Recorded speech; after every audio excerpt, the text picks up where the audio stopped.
A nurse is many things to many people.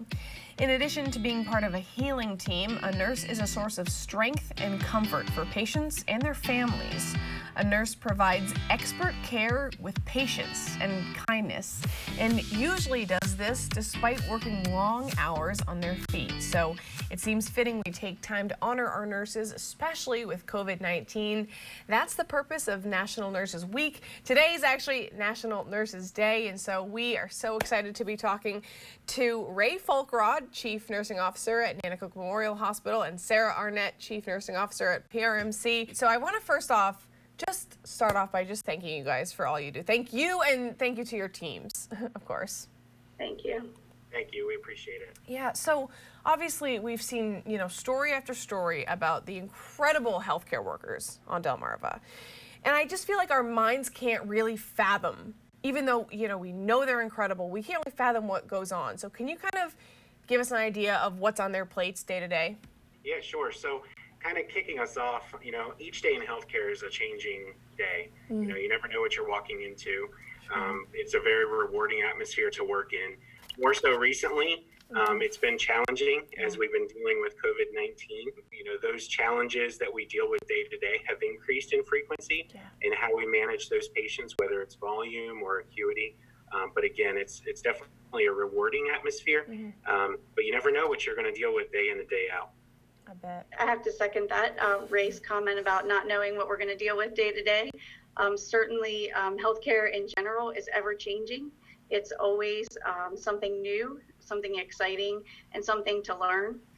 We certainly, with COVID-19, have experienced extraordinary changes in our workflow. This is something so new, and there's not a lot out there about it. So it has been very exciting to see the innovation that these nurses have come up with to care for these patients. And it's just amazing what people can do when they have the opportunity to be creative. How do you guys and how do your teams press on with this when sometimes it feels like there's no end in sight?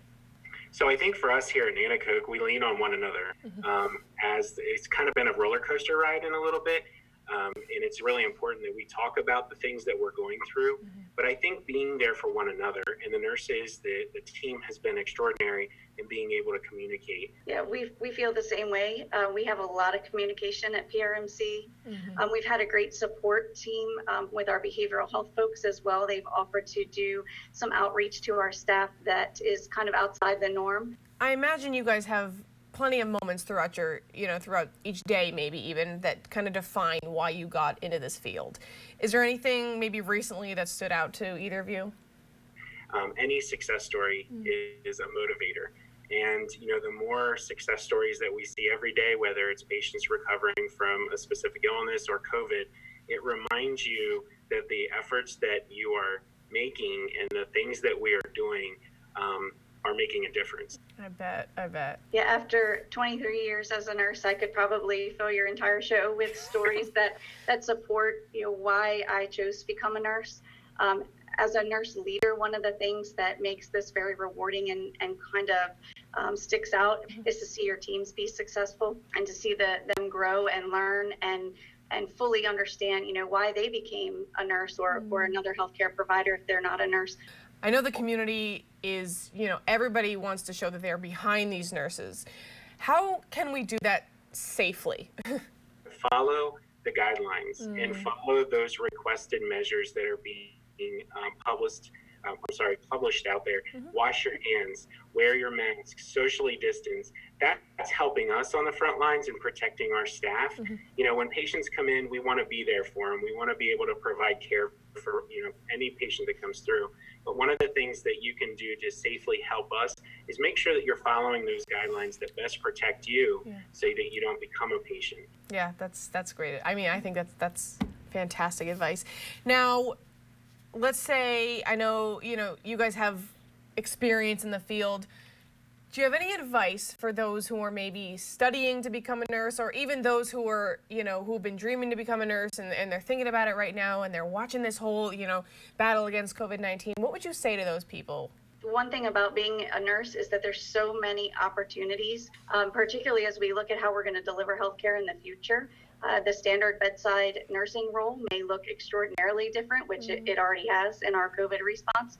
But there's all kinds of things that you can do as a nurse. You can do telehealth, you can do primary care, you can do so many different things that don't even necessarily involve having a face-to-face interaction with the patient. So I would encourage them to understand what they like, but it's definitely an extraordinarily rewarding career. I would not change it for the world. So continue if you really want to do it. It's a labor of love for sure. And it sounds kind of cliche, but it is a calling. You really do have to have your heart in it, regardless of the route that you take to demonstrate your patient care skills and things. I absolutely agree with you 100%. It is an extraordinary, rewarding career. It's always a warm feeling to know that you have made a difference in someone's life. And just to be able to take a time out and connect with somebody and provide that is inspirational. So, you know, from all of us to all of you guys, thank you so much for what you do. And thanks for, you know, taking time out of your busy days to talk with us today. Absolutely. Our pleasure. Thank you. Thank you so much.